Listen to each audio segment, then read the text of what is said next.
Man, I'm proper into Liv Morgan. I really like her entrance and kind of the ferocity that she brings. Well, I should say hello, welcome to Wrestling Days first. But yeah, this week's NXT, I really enjoyed it. I thought the main event was a little long, and they probably could have cut a bit out of it. But granted, they needed it to go a certain amount of time, and yeah, it was still enjoyable, and there was some nice moments in it. But for me, the best match was that opening match. Really enjoyed it. Yeah, Liv Morgan came down. She was up against Peyton Royce. Peyton Royce had Billie Kay in her corner, which was no surprise. But I've put down a few things.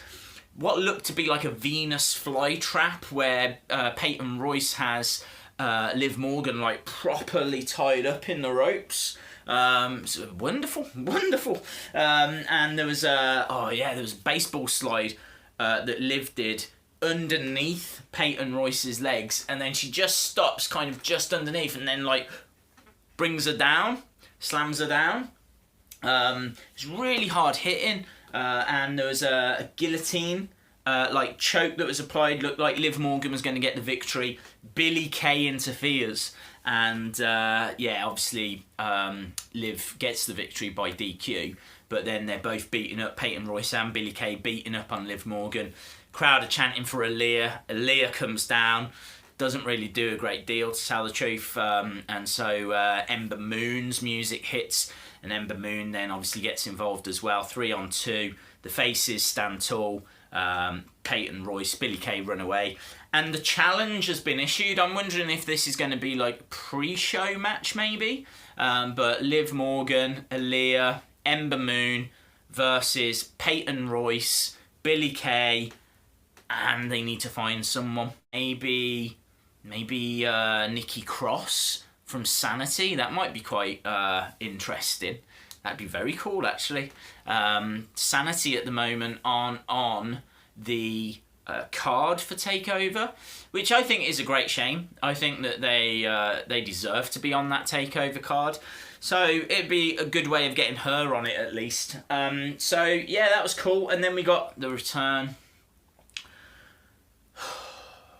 So we was really excited for the return, weren't we, guys? And yeah, it turned out to be Elias Samson.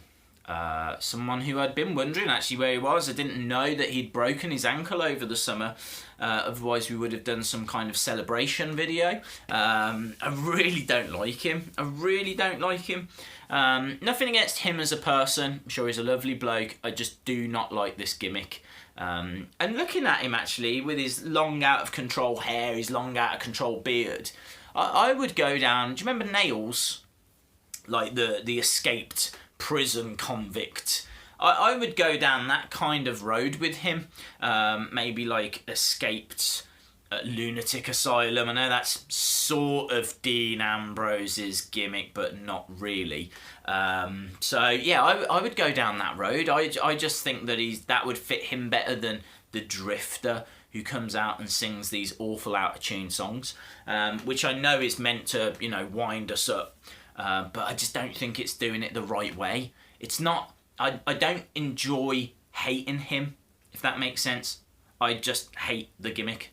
So for me, it's not working. But he was up against Nathan Cruz, and there were massive "Let's Go Jobber" chants, which I absolutely love. That's one of my favourite chants of this year. Netbreaker and Elias Samson wins. I mean, there was a few nice moments in this. It wasn't a complete disaster. Really interesting little segment, right? The kind of recap, if you will, of Bobby Roode against Ty Dillinger. They're obviously showing you the build-up for all of the matches at TakeOver, because that's this weekend, and I will do a predictions video for that. But really interesting, the build-up for Ty and Bobby Roode, because I didn't realise Ty had been in, granted, for all of 3 matches. ECW, when that was under the WWE kind of, it was the 3rd show. So yeah, I thought that was really interesting, and watching him, compete, and then saying that he'd been released and then it took him 5 years to get back, and they cut to Bobby Roode, and Bobby Roode goes something along the lines of, that's that's pathetic. You know, that's really pathetic.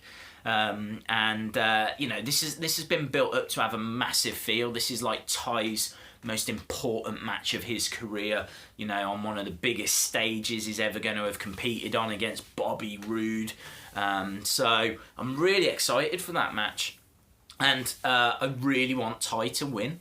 I know that it's more likely Bobby Roode gets the victory. I just don't think Bobby Roode needs it. And then that brought us to the main event, which was Almas against Alexander. As you said, it was a long match. There was a massive lumbar check, which I really enjoyed.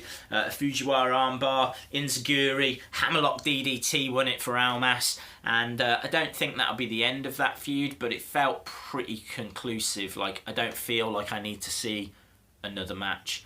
I just don't know where that leaves Cedric Alexander or Almas.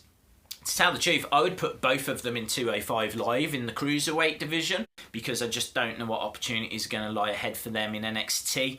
I don't see either of them going on to be challenging for the NXT title anytime soon, and I think they're just going to be mid-carders, which is fine, but I could see either of them compete for that Cruiserweight title. Awesome, guys. Thanks a lot for watching. Please hit the like if you like this video. Hit subscribe if you haven't already. And hopefully I'll see you again next time. Bye for now.